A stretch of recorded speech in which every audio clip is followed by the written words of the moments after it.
Let's get started. Identify objects around you in English. The first way to stop translating in your head is to identify the objects around you in your target language. So if you're studying English, that means you look at the object around the rim, look at the things in your life, don't think of them in your native language first, think of them in your target language first. So if I look around the room, I see a computer, I shouldn't think my native language word, I should think my target language, where it's a start with the items and the situations in your everyday life. If I say computer in English, maybe I should say computer in Japanese. I should say not I don't know water in English. I should say amazing in Japanese. So start associating the words in it, your target language, with your everyday life. Now, so if you're studying English, that means starts getting familiar with the things in your everyday life. In English, repeat phrases you hear native speakers use. If number 2 is to repeat the phrases that you hear native speakers use. So if you're watching this channel, for example, or you're watching a TV show or a movie, listen for the way that native speakers make those phrases. If you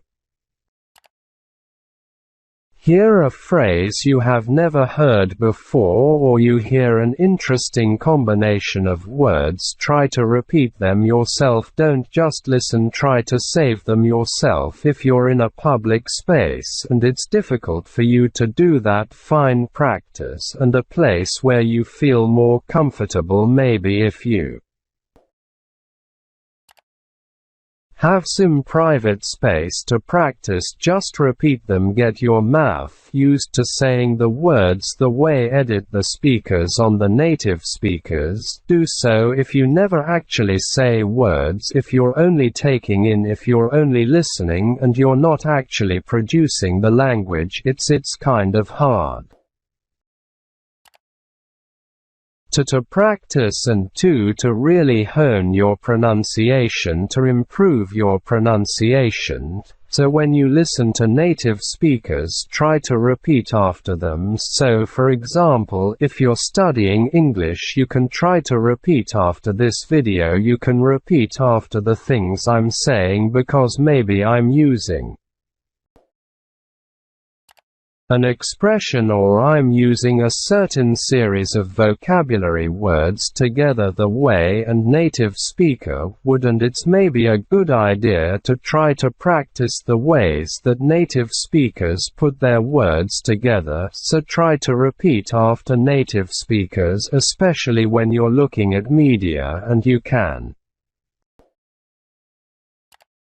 do this when you're reading books too. You can try to read out loud interesting lines of books that you find, or something that maybe is difficult for you. Very nice practice to make a situation where you can't. I've been to your native language. Make a situation where you can't escape into your native language. Essentially means immerse yourself, of course. Going to that country or going to a place where you can speak only that language is very difficult for some of you. Totally understand. But if in your life you can create a